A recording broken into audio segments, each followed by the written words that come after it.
This is the Shoulda Bet More podcast, presented by Goal Boys Network. Here's your host, Will Hill.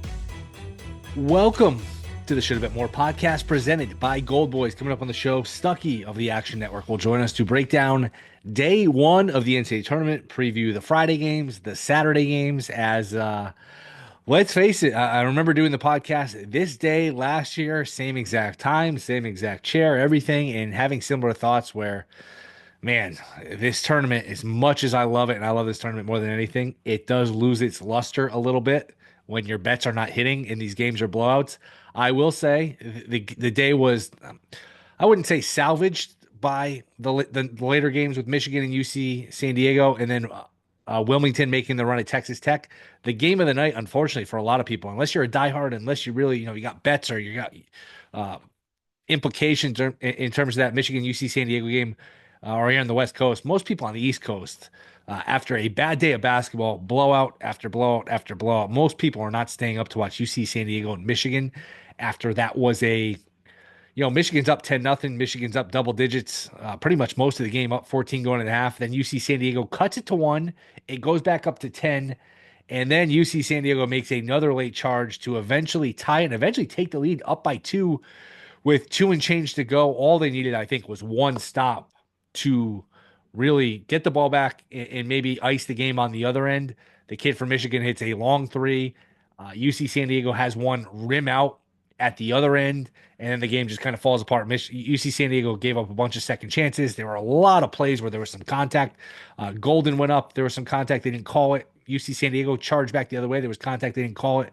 And then they get another stop. Golden gets the rebound, 2 free throws, and then UC San Diego draws up what was a dreadful final attempt. Basically just bled the clock. Didn't give themselves a chance at a putback.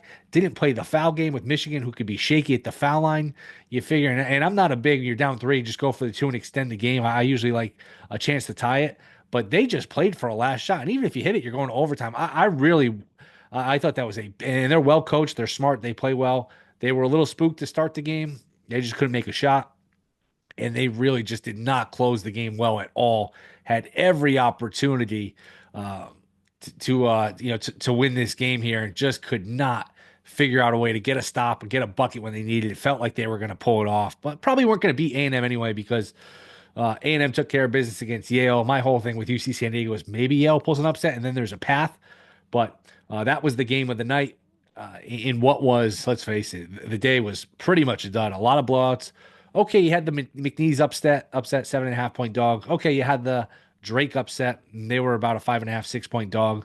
But other than that, a lot of blowouts, not a lot of drama. Kansas, Arkansas was good. That got interesting for a moment. And Drake went a long time without being able to score. That game got interesting. I know the McNeese game was a 2-point final, I think 69-67. And that was a bad beat if you had the under, because that was like a 30-point final couple of minutes. But that was complete window dressing. That was Clemson was down 8 with 15 seconds left and just kind of hit a couple threes. They were never in danger, never a threat to tie the game, win the game, anything like that. They scored at the buzzer, a layup down 4. So that was one where those were just complete garbage points. So, I mean, the day started Creighton, Louisville. You thought would be a good game. Creighton runs them out of the building. Louisville played bad defense. And then you had that window really, and you're so excited for Thursday noon. The tournament's about to start from 1 until about 4 or 5. It's a lot of the 1 seeds. It was Auburn, who was not good today. I'll get to them, and that's a theme because they really were not good in this game at all. It was Auburn, it was Houston, and it was Wisconsin. It was 2 1 seeds and then a 3. None of those games were competitive. BYU, VCU thought would be competitive. BYU wins that game and wins it pretty comfortably. That game was never really in doubt. Had a double-digit lead in the half. VCU didn't really threaten in the second half. Gonzaga, Georgia, that was one. The first score I saw was 14-0 Gonzaga. And by the way, my picks were not good. I like Georgia in that game. Some of the things were right in terms of like Omaha team total under, SIU team total under, but for the most part, my reads were not good. I did not have a good day, which again takes away the luster of this tournament when your bets are not falling, when the shots are not dropping. Man, you can fall out of love. You can fall out of love quickly with this tournament for sure. But yeah, the first score I saw was Gonzaga 14-0. Then it was eventually 24-3, 27-3. Really just that game was never competitive. And then you got into the night slate where A&M pretty much led throughout. Again, Arkansas, Kansas was decent. That had its moments, and good for Calipari. I know Calipari, for whatever reason, I know these guys, they all come off Calipari, Patino, which it does set up a great second round matchup just in terms of the coaches, guys who've had a long history together. Some of these older coaches, they do come off a little bit as used car salesmen. But Calipari's likable. He's good with the media. He's got a little charm to him. He can make fun of himself. He's got a good personality, and he got not run out of Kentucky, but just he got sick of Kentucky. They got sick of him. Couldn't win a first round game, and then he goes to Arkansas, and they were dreadful in the beginning of conference play. They didn't win a conference game for a long, long time. Rallied to get on the bubble, then eventually in the tournament, and they win a game, and now everything from here is house money. They'll play St. John's. I wouldn't imagine they would win that game, but good for Calipari. I was happy to see him win that game, but really not a lot else to discuss. Houston blows out SIU. We mentioned BYU.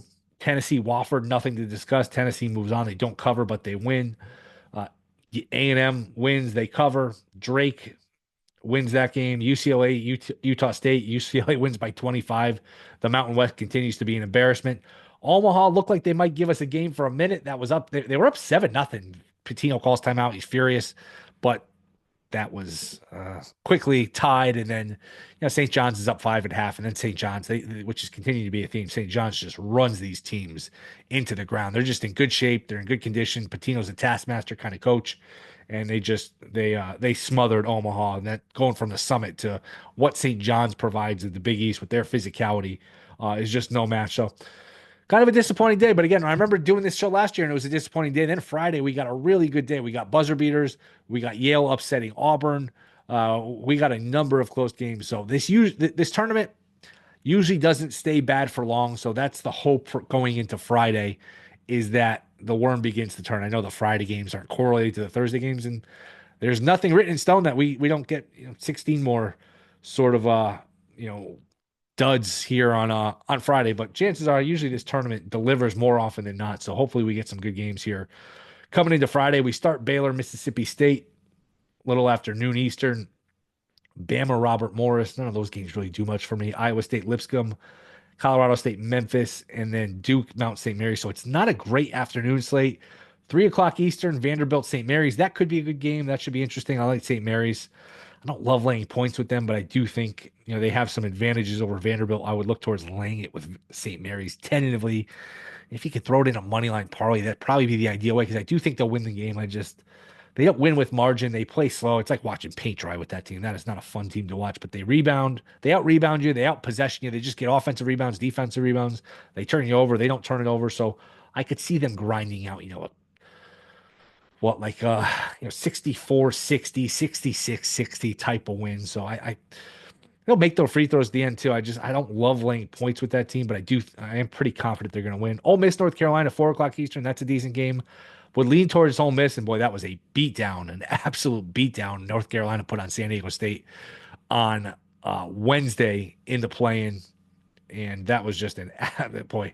You think about expanding the tournament, and I think it was somebody on Twitter, I forget who. Somebody on Twitter, Dan Wolke, I think, he said, man, we're going to expand the tournament. That means putting in 8 teams that are worse than San Diego State. San Diego State didn't look like they belonged in the NIT. Forget the NCAA tournament. So North Carolina looked good, and which you feel like that happens a lot. These teams, we scream and yell they don't belong in the tournament, and they come out and they win by 30 or win 2-3 games. And not that justifies their appearance, but it does make you think twice. All right, there is something with this team. But I like Ole Miss. I think Ole Miss is better coached. You're getting a couple of points. The line has moved towards North Carolina. If you've noticed, these line moves have been pretty good. The market loved Gonzaga. That went all the way up to 7.5 from 5.5. That moved a good couple of points pretty late. And obviously we saw what happened in that game. So we'll see. Would like Ole Miss in that game. Grand Canyon, Maryland, I mentioned I like the points there. Grand Canyon can get you into foul trouble. Maryland is thin. Maybe we'll get some juice there. So the early games Friday, not much going on. That middle slate is decent with St. Mary's, Vandy, Ole Miss, North Carolina, maybe Memphis, Colorado. That could be a pretty good game. And then we'll see what Grand Canyon provides. Then you go to the night slate, Florida, Norfolk. Probably my favorite bet of Friday slate is Florida laying the points. I think Florida will absolutely destroy Norfolk. They're going to win that game by 40. Here's the thing with this game. Let's just say bet $100 a game. You could bet a little extra on this game because the first score you're going to see on this game is going to be 12-3 Florida. You're going to get a better number on Norfolk in game, so you could bet big on Florida and then come back on Norfolk with a live number if you'd be so inclined. Not a bad way to play it. Troy, Kentucky, don't have a feel. Marquette, New Mexico. I'd only look towards Marquette just because of how bad this Mountain West has been. Arizona, Akron, I think we'll get 1,000,000 points there. I would look towards an over. Xavier, Illinois. I like this Illinois team, but they are hot and cold. I don't trust them to be laying 3.5. I mean, they could basically beat anybody by 20, lose to anybody by 20. We'll see what they do there. And then Bryant, Michigan State laying a big number. Don't have anything there. And then Oregon laying 6.5 to Liberty, playing a semi-home game. It's a lot of points. Altman's a good coach, and they're playing home, so that to me, that's a stay away. I ever so slightly lean towards Liberty, but that's not a great spot for them, and I'd worry about Oregon kind of pulling away late. The Saturday games, and I've said this for years, the round of 32 is often the best blend of some Cinderellas, weird matchups, weird conferences, good games. You kind of weed out the 16s, the 15s that don't belong, and that's when the tournament is really, really good in terms of every game. Not every game being close or whatever, but all the matchups are interesting. Starting Saturday, A&M laying 1.5 to Michigan. I really like A&M in that spot. Auburn laying 8.5 to Creighton. This opened 10.5, which to me was crazy. I still think the 8.5 is heavy. Auburn has not played well here. They lost 3 out of the last 4. Then they were sloppy against Alabama State on Thursday. So I would still take the 8.5 with Creighton. I would not be shocked if Creighton beat them. Another game I like the points with is McNeese getting 5.5 against Purdue. That team's playing a little house money. That team's good. That team's good. And what an awful performance that was by Clemson in that first half. The second half was window dressing. They're down 31-13, 13 first half points for Clemson, 31-13 at half. Just incredible. Houston laying 5.5 to Gonzaga is a great game. I don't have a feel for that one. Nothing I'm interested in betting. We'll see if Stuckey has anything on that. Wisconsin, BYU. Wisconsin laying a point. That's a fun one. Drake laying 7.5 to Texas Tech. That's an interesting game. Then you have Tennessee laying 4.5 to UCLA. St. John's laying 6.5 to Arkansas. I'd probably take the points. I know St. John's is just insane right now, but you're going to start to get these teams that are a little more physical that can hang with you a little bit. And maybe just because St. John's continues to win and cover these numbers, maybe they're a little overvalued. So a lot of dogs I like. Arkansas plus 6.5 on Saturday. McNeese plus 5.5. Creighton plus 8.5. I do like A&M. Minus 125 on a money line. A&M should beat Michigan. This Michigan team, I'm still not sold. They got away with that one on Thursday night against UC San Diego, but Texas A&M, and they're ugly to watch too. They take 1,000,000 threes. They miss 1,000,000 threes. They try to just beat you with volume and beat you on the offensive glass in that kind of way. But I would expect A&M to win that game. So Saturday's a good slate of games. Good slate of games. Excited for Saturday. Maybe we'll get more juice Friday than we got Thursday. Again, UC San Diego, Michigan was the highlight of the day, and that was, well after midnight, that game coming down to the wire, and not a lot else before that. So if you went to bed 10, 11 o'clock, saying, you know what, I'm done watching the basketball, you missed a good one with UC San Diego, Michigan, but the rest of the day was really, really not that interesting and kind of a disappointment altogether. But we'll see what Friday brings, what Saturday brings, and we'll see what Stuckey has to say. That is next. This is the Shoulda Bet More podcast. All right, we are back. Shoulda Bet More podcast. Day 1 of the tournament is in the books. Nobody better than our next guest to discuss it. The Prime Minister of Degenerate Nation is the great Stuckey from the Action Network. Stuckey, day 1 in the books, man. How's it going? How you doing? Good, brother. I got crushed today. I also had this is usually my Christmas. It's one of my favorite days of the year. Supposed to go out, uh, enjoy the night. Lexington was, popping off because tournaments here, and I think I got food poisoning. And spent half the day on the toilet. I never had food poisoning before. It's the only explanation I have. I ate some sushi that I kept out. My wife walked in on me and she was like, "Did we win?" I was like, "Win what?" And she was like, I don't know, the game that you were sweating." And I was like, I didn't win a single game today." She was like, "Not one?" I was like, "No, not one." If people follow me on the app, I got some UCSD on the open. That's like the smallest part of my bet. So I had most of my bet at like 2.5. And I'm just devastated that the Tritons are out. But yeah, it was a rough day.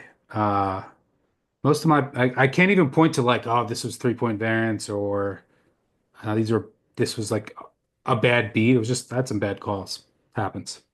Misery loves company. It did not go well for me either. And What'd you have? man, where do you want to start? Um, UC San Diego is one that really got me.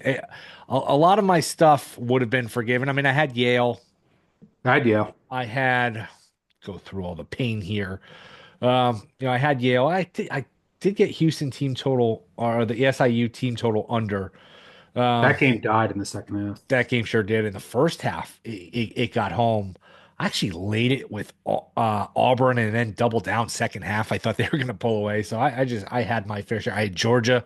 I had some rough I ones. had I had some Georgia. rough ones. But I was going to forget. It was all going to be forgiven because I have San Diego. I had San Diego in the Final Four. I thought Auburn's vulnerable, whatever. I'm not usually too loud during this game. I got up on my feet when they were up by two. All I need was one stop, maybe get the ball back, get to the foul line, get a score, ice the game. They gave up a three, then one rims out, and then they couldn't get a rebound. Just everything that could have gone wrong in the last 2 minutes did, and it's just man, crushed me, absolutely crushed me. Yeah, I love that team. And everybody who said these are accountants versus a Big Ten team, they ended up being right. Tate Jones, it wasn't a great matchup for him. He had an awful, awful game. There were some questionable calls, Yes. very questionable calls. Also, there was a Michigan three where they stepped out of bounds, but I think he was like a minus. His plus minus in that game, he was like a minus 18. One of the best mid-major players in college basketball this year that not a lot of people saw, and I hated to see it go down like that on the biggest stage. That team was so fun. The thing is, though, is that they were running. It was my biggest fear in the game, is they were running so well from three over the past month and a half, and Michigan has shot like, I mean, Michigan, they can't really shoot, but they've been shooting like 28% for the past 2 months. And they were like a really good three-point shooting team over the first couple months. It was like that was my fear, and it happened. I mean, UC San Diego couldn't make a three. McGuy almost brought him all the way back Oh, single-handedly. They took the lead. I thought they were going to me win. too. Me too. I was like, I this think is if they got a stop, I think if they got a stop when the Michigan hit the three, when if they were up Donaldson two did with the that ball, I three. think they would have Yeah, gotten it. Donaldson three was Nails. a killer, and yeah, you got to give credit to Michigan. I mean, they just win every game like this. Yes. So yeah, you got to give credit to them. I Horrible last possession, by the way. My goodness. Oh, you're just gonna bleed the clock down and hope for a three at the buzzer. Michigan doesn't shoot free throw wells. You only give yourself one chance. It was a bad look. Hated that last possession. yeah, I guess and the other, like you're hoping for the other thing, like you had two of your starters were fouled out, so like you're hoping to just tie it, and then go to overtime at best case scenario. Like I disagree with that. Like you're running out of players. So that was unfortunate. I do hope A&M wins, because I think A&M can give Auburn a better fight than Michigan can. But we'll see. I mean, Auburn is like in a way, A&M, I should say, is Auburn's kryptonite in a way. Buzz Williams sits on the sidelines, like calls out their plays. And then what are the two biggest weaknesses of Auburn? You can offensive rebound against them, and they foul, and that's like basically how Texas A&M makes a living. So I think Buzz Williams is like 5-1 or 6-1 against Auburn. So I hope that A&M wins, and A&M it's a decent matchup against Michigan, but that game should be pretty close throughout. But Auburn is like, what is Auburn doing right now? That is the question. Like, are they just sleepwalking and they just know how good they are because they've been doing it for 2 weeks? Or is it just like, are they going to get picked off here eventually? They're an interesting case study right now. That was my second question for you. Level of concern with Auburn because they lost 3 out of 4 to end the season. They're up like one with not like with a minute left in the half with Alabama State had the ball. I was like, man, is Alabama State first half money line going to get here after Auburn was up like a dozen? Are you a little concerned? Would you be a little concerned if you're Auburn that once you turn that switch off, it's hard to get it back on, or is this just hey they can shake off the cobwebs and they're still cream of the crop? I wish I knew the answer. Yeah. If I did, then I would know what to bet for the next couple games with Auburn. But yeah, I'm a little concerned for sure. I think that if you're gonna buy Auburn, like this is probably the spot to do it against Creighton. It was the Louisville game plan was very bizarre. They just like were trying to stop Kalkbrenner at all costs and then let everyone else just beat them. And credit to Creighton shooters for going bananas from three. But Auburn doesn't have to do that. And like Auburn can actually match up with Kalkbrenner inside, take away their shooters. So, and then like just the matchup on the perimeter is such an advantage for Auburn.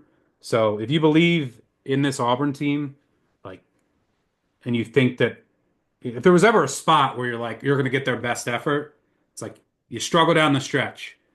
You're barely beating a SWAC team at the half. Bruce Pearl, if he's ever going to like get this team to come out on fire, and like you're selling a Creighton team that really hasn't been impressive for a couple months. I mean, yeah, they went. It was an impressive win. Don't get me wrong, but they went bananas from three. It was a bizarre Louisville game plan. So it Sure would be was. Auburn or nothing for me. But yeah, you have to be a little concerned with some of the things you've seen over the past couple weeks. Yeah, well, you mentioned the game plan. I thought the same thing. I thought they played some terrible defense. I mean, you can't just let Ashworth get. I mean, he's going to shoot from wherever. They were sagging off him, and then they're acting surprised when he made some shots. I thought it was a bad game plan by a Louisville team that's usually pretty well coached. Yeah, great. The Friday games. What are your, I'll say, three favorite bets here from this Friday slate? I'll give you some fades after today. So let's see.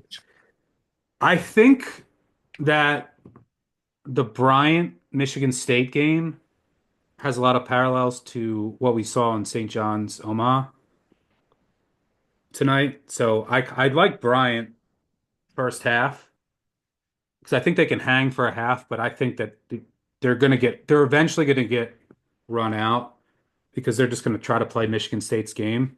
And one of the biggest what have we seen from Michigan State all year for the most part is they'll have like lulls in the first half, right? And then their depth just wears down. Big Ten teams, right? Michigan State, I think, is top 10, 15 in bench minutes in the country. Don't quote me on that. Brian is like 300 and something. So like the depth disparity in this game is massive. But I think that Brian can hang for a half. So I do have some Bryant first half. Let's see, what else do we have? Let me pull up the card. While I'm doing that, do you have a bet for tomorrow? And I'll tell you if I like it or not. I I love Florida tomorrow. I think that's one where I would never say over bet, but that's one where you could. I suggest maybe you bet a little extra because laying 28.5, I could picture a scenario where the first score you see if you're not paying attention is like, 14-4 Florida, and then that in-game number is like 32.5 or 33.5. You could probably get a better number at some point in game with Norfolk State. It reminds me a little bit of UConn Stetson from last year, where I know it gets a little you get a little nervous with these 116s, or maybe Florida pulls the starters and Norfolk plays hard, and Florida's got a game to look forward to, and maybe you get a backdoor that almost happened with Houston today. But to me, this has 101 to 58 written all over. And I actually, it's chalky, but I would lay the 28.5 with Florida in a heartbeat. Yeah, I mean, in that particular matchup, Norfolk's going to run their zone. And what does that leave them vulnerable to? Offensive rebounds. Like one of the worst defensive rebound teams in the field, if not the worst. And you're going up against Florida, who can just dominate in the offensive glass. So even if Florida has an off shooting night, they're going to get so many easy putbacks and buckets. And the thing you fear with like a big dog like that is they make too many threes. Norfolk is allergic to threes. Like they don't shoot them at all because they know they can't make them and they can't. So, and Todd Golden's never won a tournament game. So like you would think that his players are going to be a little fired up here. I wish one of the trickiest things about this weekend is there's a lot of injury concerns across the board. For example, I watched Texas Tech today, and that would be a team I want to bet against Drake. Although laying points against Drake Yep. is, not something that anyone should enjoy doing. But Texas Tech didn't, and I have a lot of Texas Tech futures, and I have Texas Tech in every one of my brackets. All my bracket pools that I entered, I had Texas Tech winning it all. My high stakes bracket pools. McMillan didn't play tonight. He is uber important. Like massive for that offense just because of his floor stretching ability. Just another shooter. With him, you basically have four elite shooters. And then Williams didn't look right. Like he just wasn't moving as well as he normally does. So I have questions with how healthy Tech is. I'll probably pass there, but like Iowa State, another team that I think if they were fully healthy and I knew everything was set, I still might bet them tomorrow against Lipscomb. They're the type of team that just would athletically and physically overwhelm Lipscomb, and they'll just blow up their offense. And they won't let like Lipscomb can shoot. Yeah, I mean they're the type of dog that they don't turn it over. They'll get back in transition. So like, they had some things going for them against Iowa State, but I just don't think that they'll be able to get into their offense. So, but there's the question with like what's going on with Iowa State, and obviously they're not fully healthy. Um, I do like a little Memphis. Memphis is a dog. Like I think that they should be favored here, but again, Tyrese Hunter, they're not fully healthy. But if you look, I mean, Colorado State's been on fire. Nick Clifford is amazing, but over this 10-game winning streak, basically since Valentine's Day for Colorado State, they've shot over 45% from three. Teams are shooting like 28%. A lot of it's three-point driven. And if you look at Memphis, their metrics are kind of suppressed because they're like the Steelers of college basketball. They don't, they'll play like a bad team. They'll be laying 8, and then they won't show up and they'll lose, or they'll win by 1 or 2, and then they'll step up in class and they're so good. Like if you look at against the top 50, I think Memphis is and top 50 in the country. I think Memphis is like 28th. Colorado State's 165th in the country. So like I think their ratings are a little warped based on what Memphis does. And Colorado State's going to keep them out of transition, but Memphis is actually more efficient in the half court. So I don't know. I think Memphis should be a favorite there. Free throws worry me a bit. Colorado State doesn't miss. Dane Danger has forgotten how to make free throws. Probably could be a close game. Um, Here's a scary one that I'm probably going to bet, and I'm curious for your thoughts on. Ole Miss.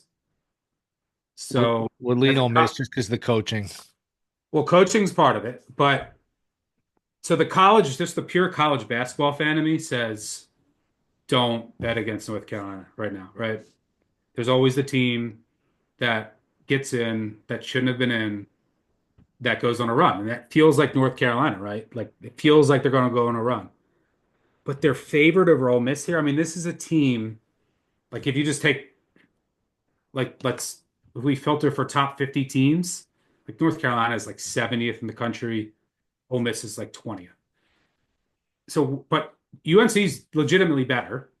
Since like the start of February, they tweaked their lineup. Their younger guys are playing better, but they're also shooting 45, 44% from three. Opponents can't make a three.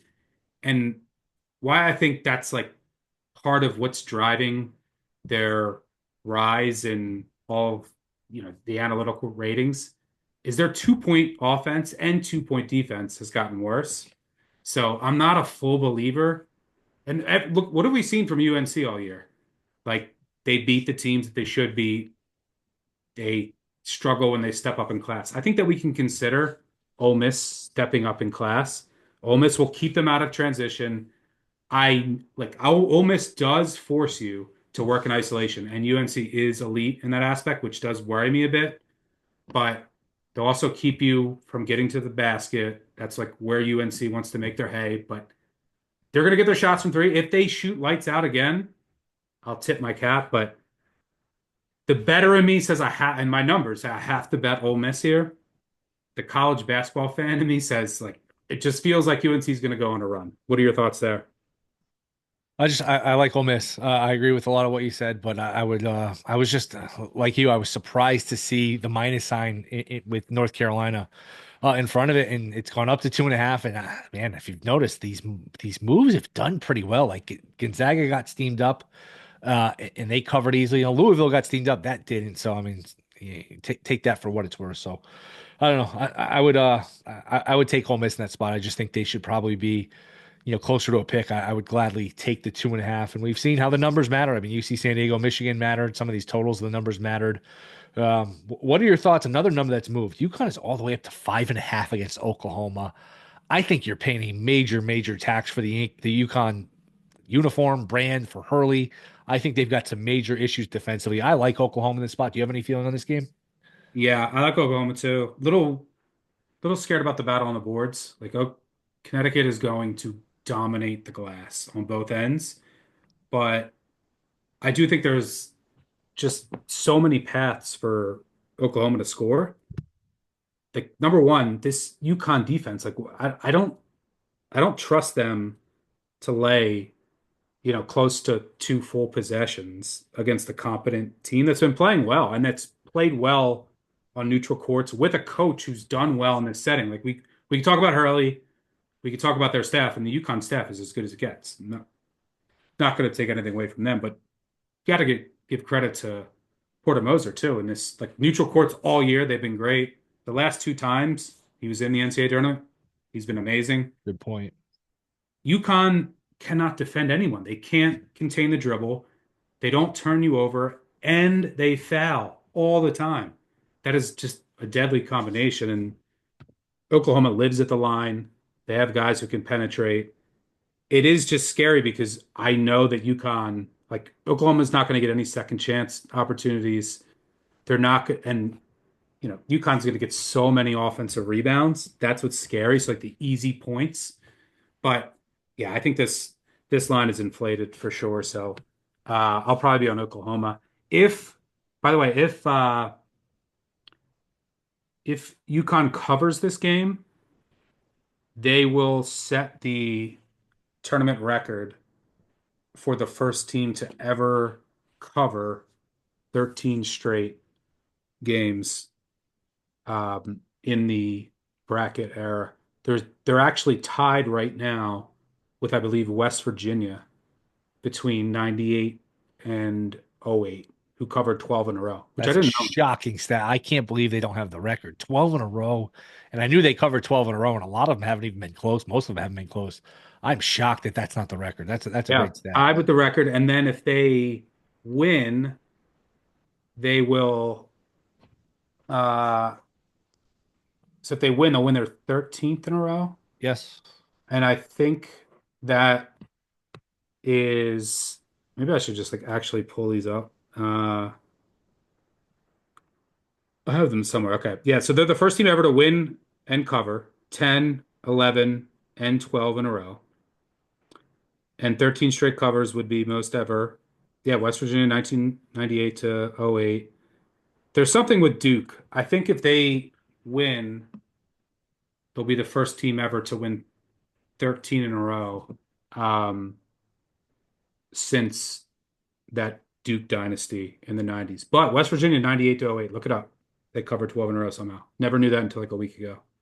Interesting. I saw you tweeting about this, and it's something I meant to point out in my opening. I completely agree. It's crazy how far behind CBS Turner is in these live action. It's almost 2-3 possessions where if you're staring at your app, it almost ruins the action for you because you know it's going to happen.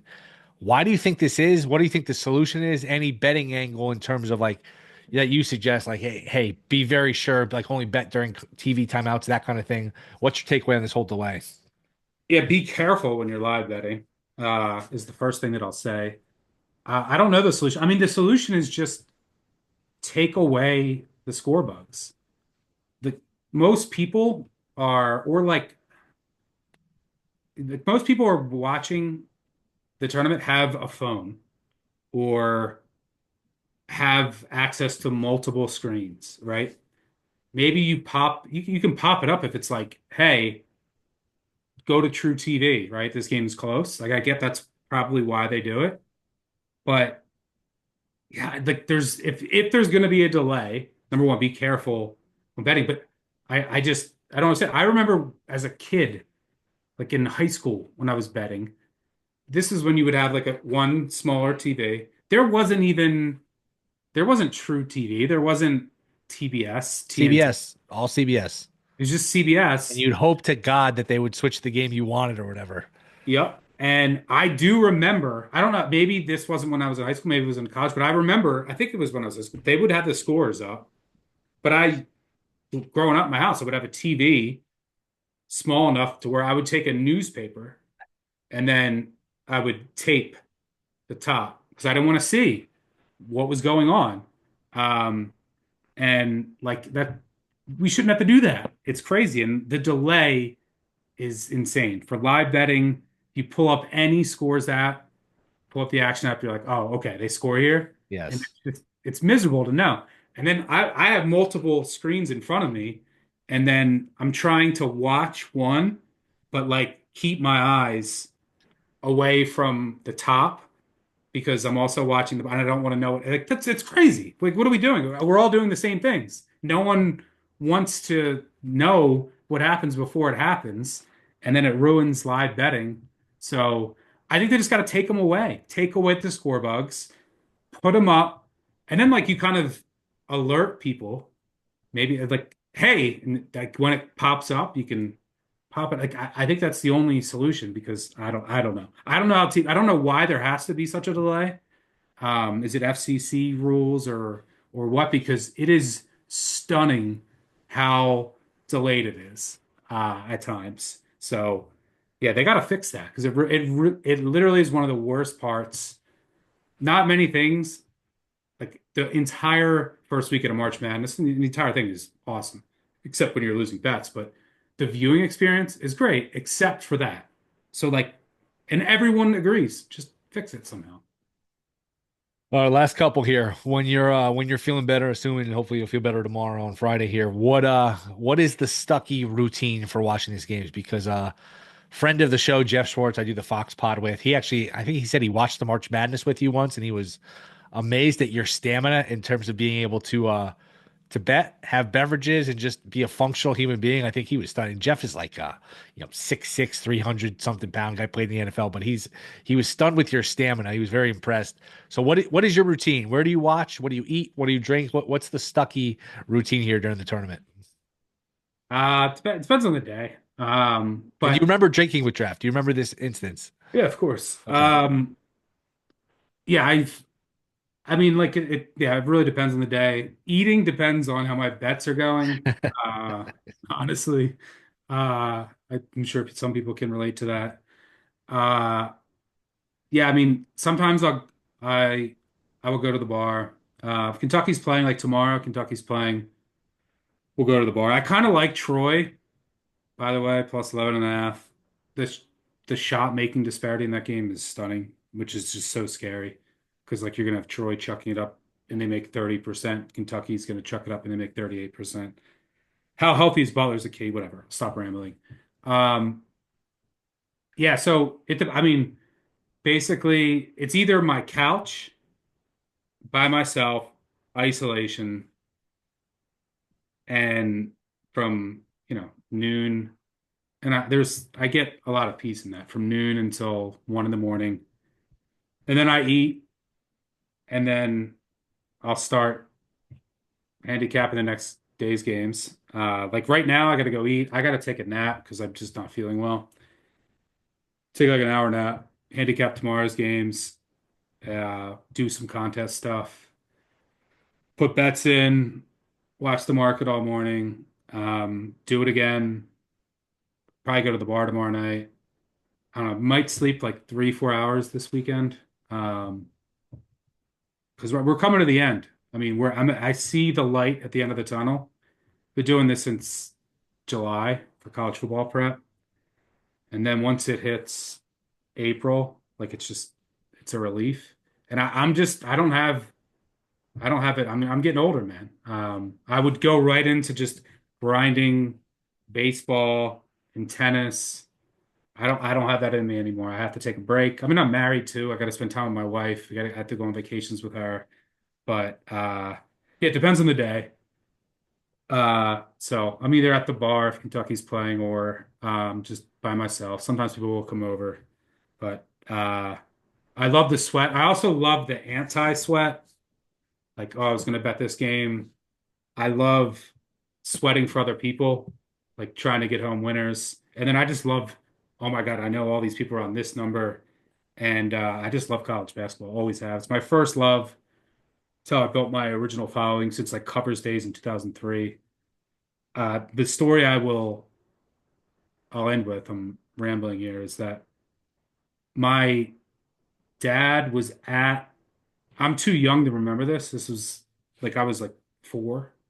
My dad was at, I was five, I think I was 5. My dad was at the Leitner shot at the Spectrum against Kentucky, and I rooted against all of my dad's teams, hated them all. He was a Duke, but he still is Duke basketball, Penn State football, and an Eagles fan. Those are the 3 teams he cared about. I hated them all, whole life. That's how I started becoming a Ravens fan when they were an expansion team. People always ask me that. He was there under the basket for the Leitner shot, but I was rooting against Duke, and I cried, and I didn't talk to my dad for a week. And I literally don't remember. I think I was 6. Well, I don't know what year this was. 92 or 94, I forget. I was either 6 or 8. And then fast forward, you know, 25 years later, I marry a Kentucky girl. I went to the University of Kentucky. I moved to Lexington. And my dad is still convinced I only moved here to spite him for the Leitner shot. So yeah, it goes back that far. I love college basketball. And this is the best time of the year. Stuckey, I appreciate you staying up late, man. We are, we are well past 1:30 in the morning here on the East Coast. So hopefully Friday brings us a better day. Hopefully this weekend we turn it around. This is, a rough day, but I know you're not feeling well, but appreciate the time, man. It's always fun to catch up. Let everyone know where we can find you. Yeah, at Stuckey2 on X. Same with the Action Network app. Big Bets on Campus podcast, Action Network podcast. Be back. We'll have stuff for the rest of the month. And before you know it, we'll have football previews on Big Bets on Campus. I get so stressed right now. Like everything is getting harder to bet. Like I think the craziest thing is look at the college basketball market this week. You talked about like some of the moves, like, oh, Gonzaga went from 6 to 7. Some of the moves, I mean, I think it opened 4.5 to be fair. But the moves that you just look across the board, compare that to 15 years ago. The openers were so bad. And like the market is so much more efficient. And everything is so much harder because you have teams that are basically starting over every year, trying to figure out college basketball. And then I'll have people that I know are college football specialists, and they'll be like tweeting about, oh, this team has a uh, a spring practice. Who do I always see? Brad Powers will tweet about that. Or like, here's how many. I'll see people saying like this team's bringing. I'm like, dude, please stop. I cannot think about college football right now. But I know other people are on top of it, and this is a year-round gig. It's very stressful. Like, just let me enjoy the tournament. I don't need to hear about anything else. But yeah, Big Bets on Campus, Action Network podcast, Stuckey2 on X, and yeah, that's about it. Appreciate it, man. Good luck this weekend. We'll do it again soon, hopefully. Thanks, bro. All right, rate, review, subscribe. Appreciate Stuckey coming on. Enjoy what is the rest of round 1 and round 2 of the NCAA tournament. By the time we talk next Monday, we'll be down to the Sweet 16. So rate, review, subscribe. See you Monday.